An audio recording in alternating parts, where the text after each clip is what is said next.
ఈరోజే కార్తీక శుద్ధ తదియ. కార్తీక మాసంలోని ఈరోజు పార్వతీ అమ్మవారిని పూజిస్తే సకల శుభాలు కలుగుతాయి. ఈరోజు ఉప్పు దానం చేస్తే విశేష ఫలితం కలుగుతుంది.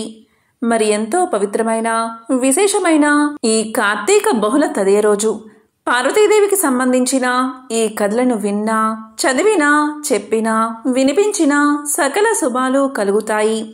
అదేవిధంగా ఈరోజు తప్పనిసరిగా పఠించాల్సిన మంత్రం ఏంటో, ఈరోజు అమ్మవారిని పూజించడం వల్ల ఎటువంటి ఫలితం కలుగుతుందో ఇప్పుడు ఈ వీడియోలో తెలుసుకుందాం. మాతాచ పార్వతీదేవి పితాదేవో మహేశ్వర బాంధవాస్వ భక్తాచ స్వదేశో భువనత్రయం. దక్ష ప్రజాపతి కూతురు సతీదేవి యుక్త వయసులో ఆమె శంకరుని పట్ల మక్కువను పెంచుకుంది. తన ప్రేమను ఫలింప చేసుకుంది. మహాశివుడు సతిని మెచ్చి వరించాడు. తండ్రికి సతీదేవి పరమేశ్వరుని పెళ్లి చేసుకోవడం ఎంత మాత్రం ఇష్టం లేదు. అయినా ఆమె లక్ష్య పెట్టకుండా పెళ్లి చేసుకుంది. శివుడు ఏమీ లేని బికారి అని, శ్మశానంలో తిరుగుతాడని, శరీరం మీద బూడిద తప్ప మరేం ఉండదని దక్షుడికి చాలా చిన్నచూపు. ఒకసారి ప్రయాగలో మునీశ్వరులు జరిపిన యాగానికి అనేక మందితో పాటు దక్ష ప్రజాపతి కూడా వీచేశాడు. ఆయన్ను అందరూ సాదరంగా ఆహ్వానించి మాట్లాడారు. కాని మహాశివుడు మౌన ముద్రలో ఉండి దక్షుణ్ణి పట్టించుకోలేదు. అది దక్షుడికి తీరని అవమానంగా తోచింది. బికారి అయిన అల్లుడికి ఇంత అహంకారం ఏమిటి అని ఆగ్రహించాడు. కోపావేశంతో విపరీతంగా నిందించాడు. దీంతో నందీశ్వరుడికి కోపం ముంచుకొచ్చి దక్షుణ్ణి శపించాడు. అప్పుడు దక్షుడు రుద్రగణాలకు తిరిగి ప్రతిశాపాన్ని పెట్టాడు. అయినప్పటికీ దక్షుడి కోపం తీరలేదు. శివుణ్ణి అవమానించేందుకు పనిమాల మహాయజ్ఞాన్ని ప్రారంభించాడు. ఆ యజ్ఞానికి అందర్నీ ఆహ్వానించాడు. కాని కూతురైన సతీదేవిని, అల్లుడైన శివుణ్ణి పిలవలేదు. తండ్రి యజ్ఞం తలపెట్టిందే శివుణ్ణి పరాభవించేందుకు అని సతీదేవికి తెలీదు కదా. తమను యజ్ఞానికి పిలవనందుకు బాధపడింది. కాని పుట్టింటి వాళ్ళు పిలిచేదేమిటిలెమ్మని తనకు తానే సర్ది చెప్పుకుంది. అప్పుడు పరమేశ్వరుడు ఇలా పలికాడు. సతీ, నీ తండ్రి నన్ను కాదు కదా, కనీసం కూతురువైనా నిన్ను కూడా పిలవలేదు. పిలవని పేరంటానికి వెళ్లడం తగదు. వెళ్తే నీకు పరాభవం తప్పదు అంటూ వారించినా వినకుండా నచ్చజెప్పి వెళ్ళింది. తీరా సతీదేవిని ఎవరూ ఆదరించలేదు. కనీసం పలకరించనైనా లేదు. పైగా మహాశివుడు చెప్పినట్లుగాని పిలవని పేరంటానికి తగదునంటూ వచ్చావా అంటూ అపహాస్యం చేశాడు తండ్రి. తల్లిదండ్రులు తన్ను కనీసం పలకరించకపోవడం సతీదేవిని బాధించింది. ఆమె ఎలాగో ఆ బాధను దిగమింగుకుని ఓపిక పట్టింది. ఆ కథ అంతటితో ముగియలేదు. శివుడు దిగంబరుడని, విషమ నేత్రుడని, కపాల మాలాధరుడని, ఒడలెల్లా బూడిద పూసుకుని బిచ్చమెత్తుకుంటూ తిరిగే హీనుడని, శ్మశాన సంచారుడు కనుక అపవిత్రుడని శివుణ్ణి హేళన చేశాడు దక్షుడు. అందువల్లే తాను శివుణ్ణి యాగానికి ఆహ్వానించలేదని పలికాడు. తనకు స్వాగత సత్కారాలు చేయకుండా ఉపేక్షించినా సహించిన సతీదేవి దక్షుడు చేసిన శివనిందను భరించలేకపోయింది. తన భర్తకు ఇష్టం లేని చోటుకు తాను వచ్చినందువల్లే తనకు ఇలాంటి దుస్థితి వచ్చిందని భావించింది. ఇకపై తన దేహం శివుడికి ప్రీతిపాత్రం కాదని నిర్ణయించుకుని తన మనశ్శక్తితో అగ్నిని కల్పించుకుని మరుజన్మలో మహేశ్వరుడే తనకు భర్త కావాలని మనసారా భావించి తన దేహాన్ని అగ్నిలో దగ్ధం చేసింది. ఇక్కడ కైలాసంలో నిశ్చల ధ్యానముద్రలో ఉన్న శివుడికి వామనేత్రం చలించింది. సతీదేవికి జరిగిన పరాభవం, ఆమె త్యాగం ఈశ్వరుడి దివ్య చక్షువులకు గోచరించాయి. శివుడు తన జడనొకదాన్ని పెకలించి నేలపై కొట్టాడు. వెంటనే అందులోంచి 10 చేతులు గల వీరభద్రుడు ఆవిర్భవించాడు. అతడు శివుని ఆజ్ఞ మేరకు దక్ష యజ్ఞాన్ని ధ్వంసం చేయాలని నిశ్చయించుకున్నాడు. కాని తనకు శక్తి సాకారం లేనిదే తాను తన కర్తవ్యాన్ని నిర్వహించలేనని విన్నవించుకున్నాడు వీరభద్రుడు. అప్పుడు శివుడు తన జటాజూటంలోని వామ భాగం నుండి ఒక జడను నేలపై తాకించగా భద్రకాళి అనే శక్తి ఆవిర్భవించింది. అప్పుడు వీరభద్రుడు భద్రకాళి సమేతుడై దక్షయజ్ఞాన్ని ధ్వంసం చేసేశాడు. సతీ వియోగతప్తుడైన శంకరుడు విరాగ భావంతో కైలాస శిఖరంపై తపస్సు ప్రారంభించాడు. అదే సమయంలో తారకుడు అనే రాక్షసుడు బ్రహ్మ గురించి తీవ్రమైన తపస్సు చేసి మరణం లేకుండా వరాన్ని కోరాడు. పుట్టిన ప్రతి ప్రాణికి మరణం అనివార్యమైన సహజ ధర్మం కనుక అలాంటి వరం అసాధ్యమని బ్రహ్మ తెలియచేశాడు. అలా అయితే శివుడి కుమారుని చేతిలో తప్ప తనకు మరణం లేకుండా వరాన్ని తనకు ప్రసాదించవలసిందిగా తారకుడు ప్రార్థించగా బ్రహ్మ తదాస్తు అన్నాడు. భార్యా వియోగ దుఃఖ తీవ్రతలో విరాగి అయి నిశ్చల తపస్సుతో నిమగ్నుడైన శంకరుడికి మరలా వివాహం, పుత్రోదయం. ఆ పుత్రుడు పెరిగి పెద్దవాడై తన్ను సంహరింపబోవడం అసంభవమని తారకుని దురాలోచన. ఆ విధంగా పరోక్షంగా తనకు మరణం లేకుండా వరం దక్కిందని వెర్రవీగుతూ తారకాసురుడు అంతులేని దుష్కృత్యాలు ఆచరించసాగాడు. తారకుని వల్ల బాధలు పడలేక దేవతలందరూ బ్రహ్మ ఇంద్రాదులతో కలిసి కైలాసానికి వచ్చి పరమేశ్వరుడికి తమ మొరను వినిపించారు. లోక కంటకుడైన తారకాసురుడు వర గర్వంతో అంతులేని దురాగతాలకు పాల్పడుతున్నాడని, అతన్ని సంహరించగల పుత్ర సంతతిని పొందడం, దానికోసం వివాహాన్ని అంగీకరించవలసిందిగా దేవతలు ప్రార్థించారు. వారి ప్రార్థన విని కూడా పరమేశ్వరుడు తన నిర్ణయం మార్చుకోలేదు. తపస్సుకోనే జీవితాన్ని కొనసాగిస్తానని సమాధానం చెప్పాడు. దిక్కుతోచని బ్రహ్మాది దేవతలు వైకుంఠానికి వెళ్లి తమ దుస్థితిని విన్నవించారు. విష్ణువు దేవతా వర్గంతో కలిసి పరమేశ్వరుణ్ణి ప్రార్థించాడు. పరమేశ్వరుడికి భార్య కాదగిన శక్తి స్వరూపిణి అయిన కాంతగా అవతరించవలసిందిగా దేవతలంతా దేవిని ప్రార్థించారు. వారి ప్రార్థనలు ఆలకించిన జగన్మాత ఇలా పలికింది. అమిత భక్తితో చిరకాలంగా తన్ని సేవిస్తున్న హిమవంతుడి పుత్రికగా జన్మించగలని ప్రకటించింది. ఆ మాటలకు హిమవంతుడు ఉప్పొంగిపోయాడు. ఇలా పలికాడు, అమ్మా, నా ఇంట బిడ్డగా జన్మిస్తానని అనుగ్రహించావు.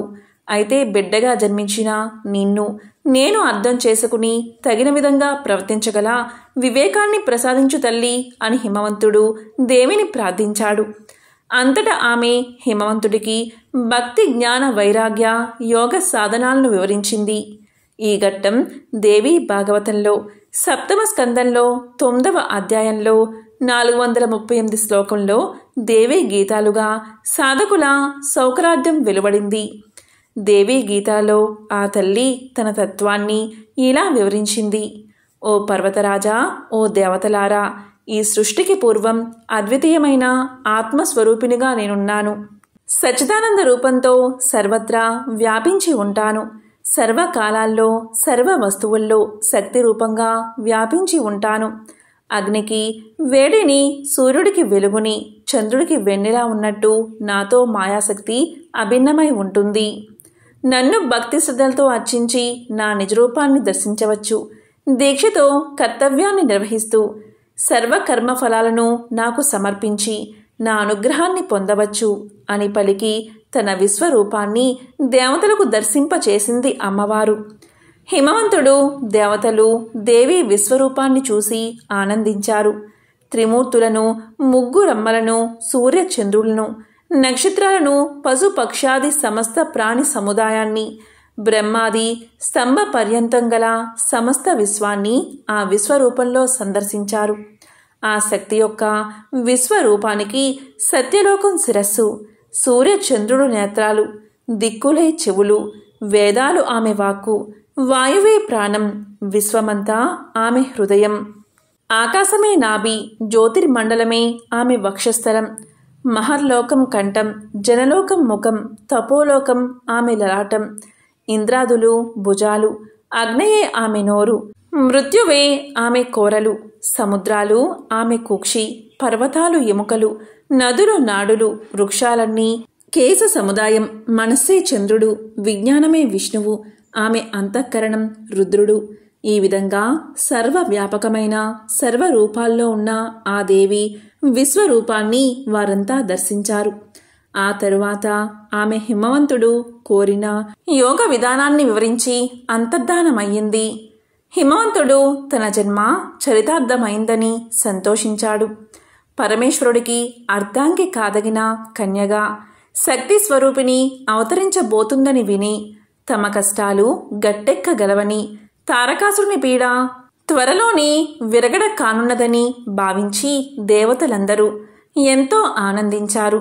దేవతలకు ఇచ్చిన మాట ప్రకారం పరాశక్తి హిమవంతుని ఇంట పుత్రికగా జన్మించింది. పర్వత రాజపుత్రిక అయిన ఆమె పార్వతి అనే పేరుతో పెరిగి పెద్దదై యుక్త వయస్సుకు వచ్చింది. పార్వతి పరమశివుణ్ణి పతిగా కోరి తపస్సు ప్రారంభించింది. పంచాగ్ని మధ్యలో నిలిచి కఠోర నియమాలతో తపస్సు కొనసాగించింది. క్రమంగా వాయుభక్షణ పరభక్షణ కూడా మానేసింది. ఆ సందర్భంలోనే దేవతలందరూ ఆమెను అపర్ణ అని ప్రశంసించారు. ఆమె తపస్సుకు సంతోషించిన సర్వేశ్వరుడు ఆమెను అర్ధాంగిగా స్వీకరించాడు. శివశక్తుల సమైక్యం వల్ల సుబ్రహ్మణ్య స్వరూపుడైన కుమారస్వామి జన్మించాడు. కుమారస్వామి వల్లి దేవసేన అనే శక్తులను స్వాధీనం చేసుకుని దేవతా వర్గానికి సేనా నాయకుడై యుద్ధంలో తారకాసురుని సంహరించగల కుమారస్వామి జన్మం కోసమే పరాశక్తి పార్వతీదేవిగా అవతరించింది. ఈ విధంగా శివపార్వతులకు కళ్యాణం జరిపించి దేవతలు వారికి సైనమందిరం ఏర్పాటు చేశారు. ఈ విధంగా శివపార్వతులు ఇద్దరు ఏకాంతంగా ఉండసాగారు. వీరి సంతానం వల్ల తారక సంహరణ జరుగుతుందని భావించిన దేవతలు వారికి పుట్టబోయే సంతానం కోసం 1000 కళ్ళతో ఎదురుచూశారు. అయితే ఏకాంతంలోకి వెళ్లిన శివపార్వతులు ఎన్ని రోజులు గడిచినా, ఎన్ని నెలలు గడిచినా, ఎన్ని సంవత్సరాలు గడిచినా బయటికి రాకపోవడంతో లోపల ఏం జరుగుతుందో తెలియక దేవతలు సందిగ్ధంలో పడ్డారు. లోపల ఏం జరుగుతుందో తెలుసుకుని రావాలని దేవతలందరూ కలిసి అగ్నిదేవుణ్ణి వాయుదేవుణ్ణి లోపలికి పంపారు. అదే సమయంలో శివ తేజస్సు బహిర్గతమవుతున్న సమయంలో లోపలికి ఎవరో వచ్చారు అన్న సందేహం కలిగిన పార్వతీదేవి శివుణ్ణించి దూరంగా జరుగుతుంది. శివుడి తేజస్సు భూపతనం కానివ్వకుండా బంధించి ఆ తేజస్సును అగ్ని వాయు దేవతలకు చెరిసగం పంచి పంపాడు. తనకు దక్కాల్సిన శివ తేజస్సు ఈ విధంగా దేవతలు తీసుకెళ్లడంతో ఎంతో బాధపడిన పార్వతీదేవి ఆ దేవతల వల్ల కార్యభంగం కలిగిందనే కోపంతో దేవతలకు స్వభార్యల వల్ల సంతానం పుట్టకుండా ఉండుగాక అని శాపాన్ని పెట్టింది. ఈ విధంగా శివ తేజస్సును పంచుకున్న దేవతలు శివ తేజస్సుని భరించలేక అగ్నిదేవుడు గంగా నదిలో కలిపాడు. గంగాదేవి కూడా శివ తేజస్సును భరించలేక శివ తేజస్సును ఒడ్డుకు నెట్టింది. ఆ శివ తేజస్సు రెల్లు పొదల్లో పడి 6 ముఖాలు కలిగిన షణ్ముఖుడు జన్మించాడు. ఇక వాయుదేవుడికి పంచిన శివ తేజస్సు వల్ల సంతానం కోసం తపస్సు చేస్తున్న అంజనాదేవి గర్భంలోకి శివ తేజస్సును వేయడం వల్ల అంజనాదేవి ఆంజనేయుడికి జన్మను ఇచ్చింది. తరువాత కుమారస్వామి అంటే సుబ్రహ్మణ్యేశ్వరుడు పెరిగి పెద్దవాడై తారకాసురుణ్ణి చంపడం, లోక కళ్యాణం జరగడం అన్నీ జరిగిపోయాయి. ఇక శివపార్వతుల పెళ్లి కథను ఇప్పుడు తెలుసుకుందాం. ఆదియోగి శివుడు ఇంకా పార్వతీదేవిల వివాహం అనేది ఒక గొప్ప వేడుక. పార్వతి ఒక యువరాణి కనుక ఆ ప్రాంతంలోని ప్రముఖులందరినీ ఆహ్వానించారు. రాజులు, రాణులు, దేవుళ్ళు, దేవతలు ఒకరిని మించి ఒకరు గొప్పగా అందంగా ముస్తాబై వచ్చారు. అప్పుడు పెళ్లికొడుకు శివుడు జడలు కట్టిన జుట్టుతో ఆపాదమస్తకం విభూతి రాసుకుని రక్తం కారుతున్న ఏనుగు చర్మాన్ని ధరించి అక్కడికి వచ్చాడు. ఆయన పరమానందపు మత్తులో మునిగి తేలుతూ ఉన్నాడు. అతని పరివారంలో ఉన్న జీవులందరూ మానవ రూపంలో కాకుండా ఏదో వికృతమైన మరియు వక్రీకరించిన రూపాలతో ఉన్నారు. ఎవరికీ అర్థం కాని ఏదో భాషలో వారిలో వారు మాట్లాడుకుంటూ ఏవో శబ్దాలు చేస్తున్నారు. మీనాదేవి అంటే పార్వతీదేవి తల్లి పెళ్లి కొడుకును చూసి కళ్ళు తిరిగి పడిపోయింది. అప్పుడు పార్వతి శివుడు దగ్గరకు వెళ్ళి, మీరు ఇలా ఉండంలో నాకు ఎటువంటి అభ్యంతరమూ లేదు. మీరెలా ఉన్నా పర్లేదు, నాకు కావాల్సింది మీరు. కానీ మా అమ్మ కోసం కొంచెం ప్రశాంతమైన రూపాన్ని ధరించండి అని వేడుకుంది. ఆయన సరే అని ఒక అందమైన రూపాన్ని ధరించి చక్కగా అలంకరించుకుని వచ్చాడు. అది చూసి అప్పుడు ఆయన్ని సుందరమూర్తి అన్నారు. అంటే వారు ఆయనలాంటి అందమైన వ్యక్తిని ఎక్కడా చూడలేదన్నమాట. ఆయన 9 అడుగుల ఎత్తున్నాడు. ఆయన నిల్చుంటే గుర్రం తలతో సమానంగా ఉండేవారని అంటారు. ఆయన దక్షిణ భారతదేశానికి వచ్చినప్పుడు అక్కడ సాధారణంగా 4.5 నుంచి 5 అడుగులు ఎత్తు ఉండే స్త్రీలకి 2 ఎత్తు ఉండేవారని అంటారు. శివుడు పెళ్లి పీటల మీద కూర్చున్నాడు. భారతదేశంలో ముఖ్యంగా ఇటువంటి వివాహాలలో పెళ్లికొడుకు పెళ్లి కూతురుల పుట్టు పూర్వోత్తరాలను ఎంతో గొప్పగా చెప్తారు. వారి వంశం ఎక్కడి వారు, ఎలాంటి రక్తం నుంచి వచ్చారు అంటూ వాళ్ళ వంశ వృక్షాన్ని గురించి తెలియజేస్తారు.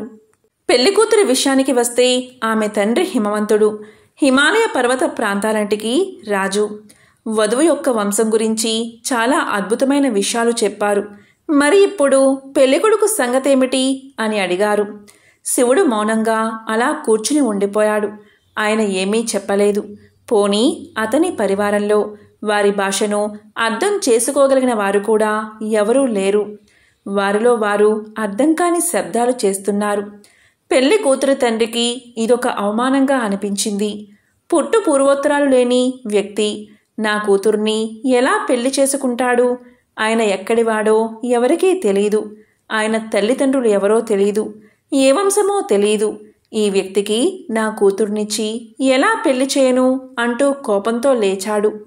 ఆ సమయంలో పెళ్లికి అతిథిగా వచ్చిన నారదముని తన ఏకతార పట్టుకుని ముందుకు వచ్చాడు. ఏకతార అనేది ఒక్కటే తీగ ఉండే ఒక సంగీత వాయిద్యం. ఆయన తన ఏకతారాతో టంగ్ టంగ్ టంగ్ అని శబ్దం చేశాడు.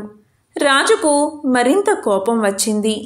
నారదా, ఇప్పుడు ఎందుకు ఏకతార వాయిస్తున్నారు అని అడిగాడు. అప్పుడు నారదుడు ఇలా పలికాడు. ఇదే అతని మూలం. అతనికి తల్లి లేదు, తండ్రి లేడు. అయితే మరి అతనికి మూలమేది అంటే టంగ్ ఆయన మూలనాదం. ప్రకంపన నాదం నుంచి ఆయన ఆవిర్భవించాడు. ఆయనకు తల్లి తండ్రులు లేరు. తాత ముత్తాతలు వంశవృక్షమే లేదు. ఆయన స్వయంభువు, స్వయంగా సృష్టించుకున్నవాడు. పూర్వోత్తరాలు అంటూ ఏమీ లేని ఒక అస్తిత్వమే ఆయన అని చెప్పాడు నారదుడు. తరువాత పార్వతీ శివుళ్ల వివాహం అంగరంగ వైభవంగా సకల దేవతల సమక్షంలో, మునుల సమక్షంలో, రాజుల సమక్షంలో వైభవంగా జరిగింది. ఈరోజే కార్తీక శుద్ధ తదియ. ఈరోజు పార్వతీదేవిని పూజిస్తే చాలా మంచిది. ఈరోజు ఉప్పు కలిసినవి, ఉసిరి అస్సలు తినకూడదు. ఈరోజు మీరు ఉప్పును దానం చేస్తే అమ్మవారి ఆశీస్సులు తప్పకుండా మీకు కలుగుతాయి. ఈరోజు ఓం పార్వత్యై పరమేశ్వర్యై స్వాహ, ఓం పార్వత్యై పరమేశ్వర్యై స్వాహ అనే మంత్రాన్ని తప్పనిసరిగా పఠించాలి. ఈరోజు అమ్మవారిని పూజిస్తే శక్తి, సౌభాగ్యము కలుగుతుంది. మరి ఎంతో పవిత్రమైన విశేషమైన ఈ కథను ఈరోజు విన్నా, చదివినా, చెప్పినా, వినిపించినా సకల శుభాలు కలుగుతాయి. జన్మల దోషాలు తొలగి కోటి జన్మల మహాపుణ్యం వస్తుంది. ఓం నమః శివాయ. ఓం శ్రీ మాత్రే నమః.